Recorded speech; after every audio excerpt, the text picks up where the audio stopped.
안녕하십니까. 수원박물관 박물관 서예교실 문인화 강의를 맡은 우송헌 김영삼입니다.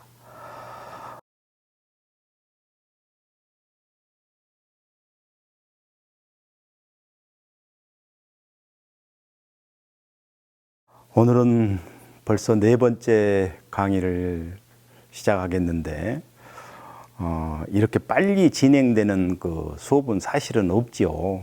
엑기스만 빼가지고 이렇게 지도하는 그런 형편인데 여러분들한테는 자주 이렇게 돌려가면서 보면은 도움이 될 것 같아요.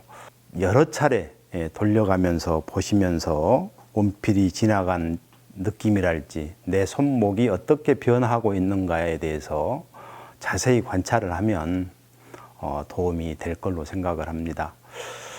보편적으로 우리가 그 난초를 그릴 때는 희귀사란이라고 하는 표현을 씁니다. 내 마음에 아주 기쁜 마음을 담고 그림을 그리려고 하는 그런 마음, 그래서 즐겁게 그리려고 하는 그런 마음이 선행되어야 된다라고 얘기를 합니다. 그만큼 난초가 우리가 그리는 이유는 저 같은 경우에는 깊은 산중에 있으나 또 도시 한복판에 있으나 난초는 그 향기가 한결같아요. 그거 하나만 보더라도 우리 인간 세상에서 우정을 논할 수 있는 그러한 중요한 덕목을 우리한테 던지기 때문에 난초라는 그 상징성이 사군자의 범주에 드는 이유는 군자의 품성에 비추어 봤을 때 충분하기 때문에 그런 표현을 쓰는 것 같아요. 그래서 항상 난초를 그릴 때는 기쁜 마음으로 좋은 사람을 생각하면서 여러분들이 운필하시기를 권해 봅니다. 자, 오늘 이 시간에는 지금까지 했던 것들을 응용해서 하나의 완성도를 만들어 보는 시간을 갖겠습니다. 난초는 우리가 옛날 그림들을 보면 보편적으로 옛날에는 이렇게 길게 내려진 종서들이 많은데 왼쪽과 오른쪽을 이렇게 포치해서 그 난초를 그린 그 그림들을 많이 보셨을 거예요. 그것은 산의 곡을 표현하는 거예요. 이쪽에 있는 산과 저 먼 곳에 있는 산, 그러한 곡을 표현하는 그런 그 은유적인 의미를 담고도 있습니다. 그래서 난초는 항상 연습을 할 때 왼쪽 오른쪽을 번갈아 가면서 연습을 하면 운필의 자연스러움을 여러분들이 습득하는데 굉장히 도움이 될 수 있다. 자, 그러면 처음에는 이 땅에서 아주 좋은 환경에서 자란 그런 난초를 한번 그려보겠습니다. 항상 난초 첫 선을 들어갈 때는 저도 지금도 가슴이 떨려요. 항상 긴장합니다. 그래서 여러분들도 그럴 테니까 너무 떨지 말고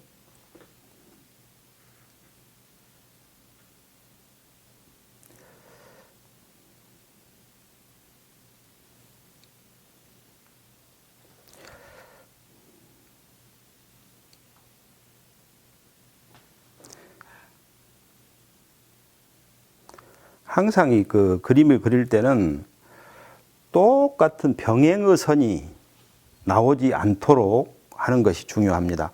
그래서 언제나 같은 느낌의 선이 반복되는 것을 문인화에서는 경계를 합니다. 그래서 조금의 변화라도 변화를 주려고 하는 그런 느낌. 그리고 지금 저처럼 이렇게 한 번 먹을 묻혀갖고 이 많은 선을 다 할 필요는 없어요. 자주 찍어도 됩니다. 근데 저는 이제 숙달이 돼서 여러 선을 이렇게 한 번에 할 수도 있습니다만은 여러분들은 그러기가 쉽지 않아요. 그래서 이거 할 때 중요한 것이 여러분들이 보시다시피 처음에 했던 이 붓끝과 마지막에 갔을 때 붓끝은 먹색의 차이가 현격하게 드러난단 말이에요.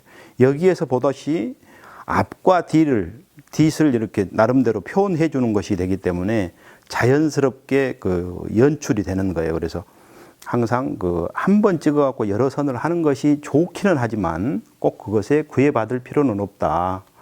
단지 큰 선을 그을 때 연하게 나타나게 하는 그런 상황이 됐을 때는 다시 꼭 찍어서 하세요. 큰 선들은 가능하면 진한 것이 좋습니다.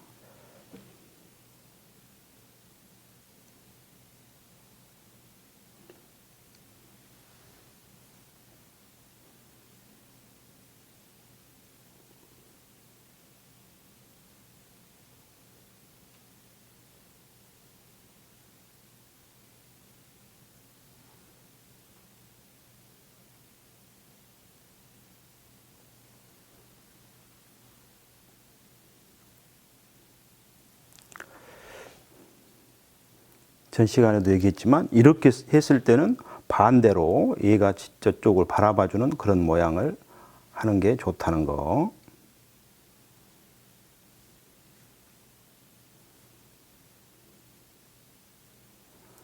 변화를 주기 위해서 다양한 방향을 달리해서 이렇게 해보는 것도 중요하고, 또 이제 다 떨어져 있는 그 꽃도 이렇게 이어주고, 이런 방법으로 다양하니 연출을 해주면 완성도를 높일 수가 있습니다.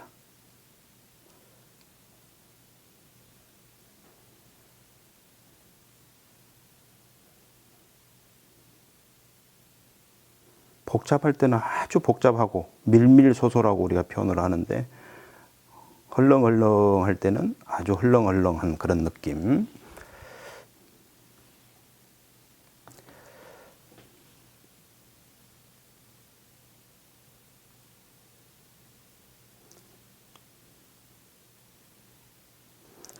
화심은 항상 진하게, 연하게 찍지 말고 진하게.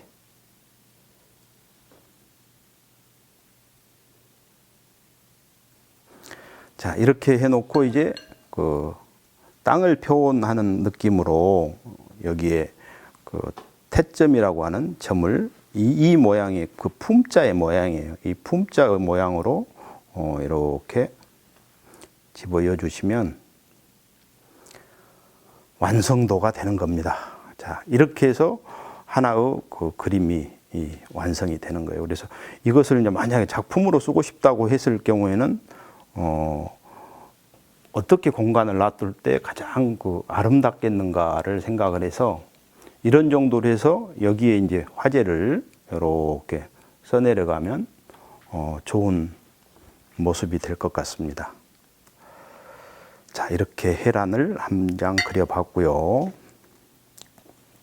좀 전에 그렸던 그 온건한 난초를 그렸다면, 이번에는 이제 그 난초 중에서도 아주 가는 그 사란이라고 실사자를 쓰는 사란의 계통도 있고, 보세란이라고 하는 아주 두꺼운 난초도 있고, 그래서 그 형태에 따라서 이렇게 그려보는 그런 방법도 있고, 꽃의 모양에 따라서 매변이라고 해갖고 꽃 이파리가 아주 그 둥글둥글한 그런 꽃도 있고, 아주 그 한란처럼 가늘고 긴 그 봉황의 날개처럼 보이는 그런 그 꽃도 있고, 그래 그런 것들은 여러분들이 그림을 그리면서 응용해서 이렇게 표현해 보는 것도 재미있을 것 같아요. 자, 그러면 이 시간에는 좀 전에서는 왼쪽에서 오른쪽으로 가는 그런 난초를 그렸는데, 이번에는 반대쪽으로 이렇게 가는, 이쪽으로 이렇게 오는 그런 난초를 한번 그려보겠습니다. 약간 이렇게 붓을 응용을 해서 두껍게 이렇게 응용을 해서 마치 그 서예의 그림을 그리는 것처럼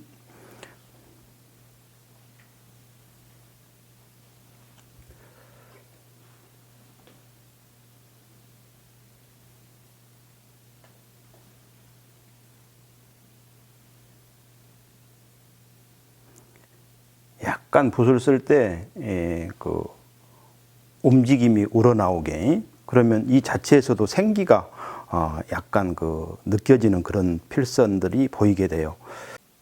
이렇게 다 꺾어진 그런 곳에다가 상징적으로 이렇게 다 그 험한 세상을 사는 얘들 중에서도 희망을 준다는 그런 의미로 이쪽에 꽃이 중심이 되는 그런 느낌이 들게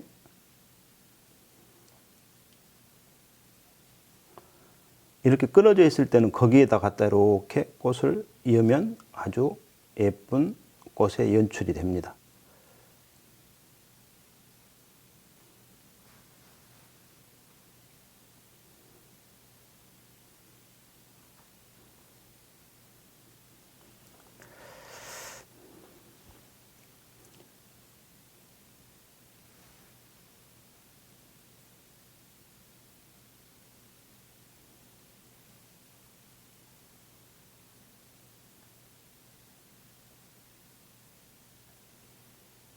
밑으로 내리면서 좀씩 커지는 느낌이 들게.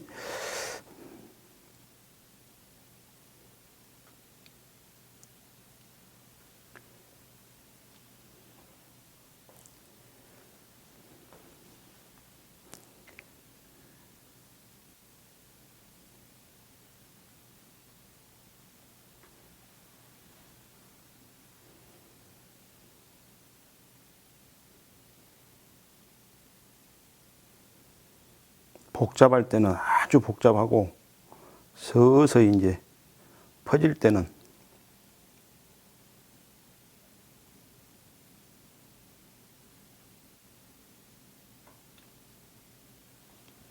이런 느낌이 들게.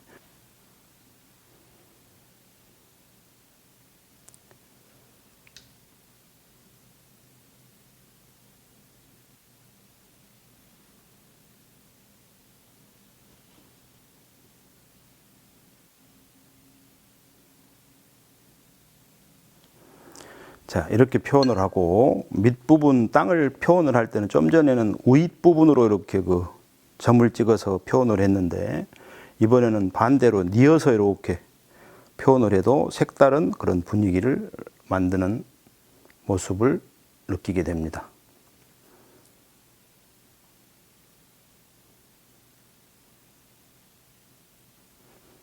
자, 이렇게 되면 하나의 그림이 완성이 됩니다.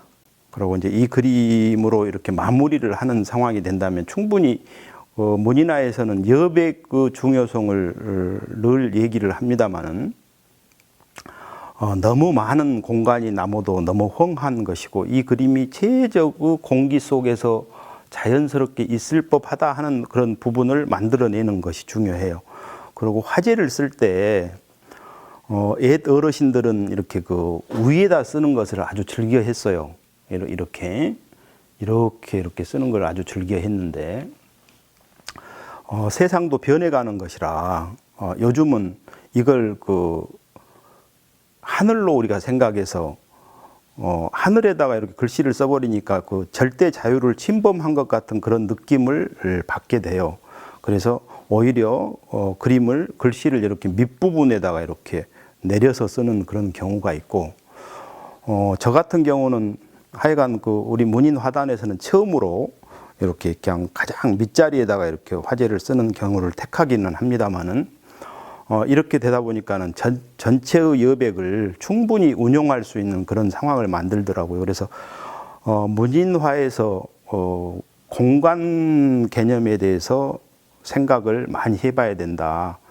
우리가 하늘이라는 그런 생각을 갖고 있는 그런 상태에서 둥둥 떠 있는 그런 그 글씨를 써놨을 때는 부자연스럽거든요. 그래서 그림도 문인화도 옛날에 이어서 연년이 이어오고 있지만 그래도 요즘 현대에 맞게 또 이렇게 재구성하는 것도 굉장히 중요한 방법입니다. 그래서 그 옛날에 어느 유명한 화가는 그림을 그려놓고 화재를 쓰는데 한 2, 3일이 걸렸다고 그래요. 그건 왜 그랬냐면 자기가 그 글씨를 여기다 써서 붙여놓고 보고 이 밑에다 붙여놔 보고 이렇게 수없이 그 화면 속에 자기 글씨를 다른 글씨를 갖다 붙여넣어서 가장 자연스러운 곳이 어딘가 그것을 찾는데 그렇게 시간 할애를 많이 했다는 그런 얘기도 들은 바 있습니다. 그래서 문인화에서 화재의 위치도 굉장히 중요하다라는 것을 생각하시기 가시는 것도 좋을 것 같습니다. 이것까지 해서 4강을 마무리하도록 하겠습니다. 감사합니다.